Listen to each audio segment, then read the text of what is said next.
माझी मावसली आणि जावई आलेली त्यांच्यासाठी स्वयंपाक बनवलेला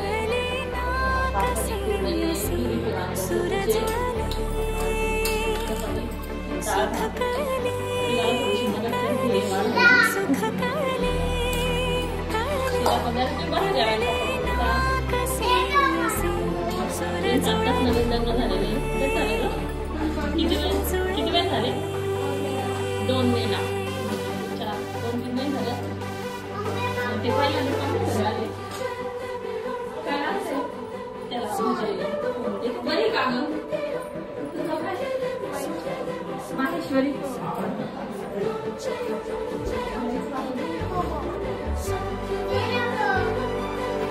तू बस काय पप्पा द्यायचं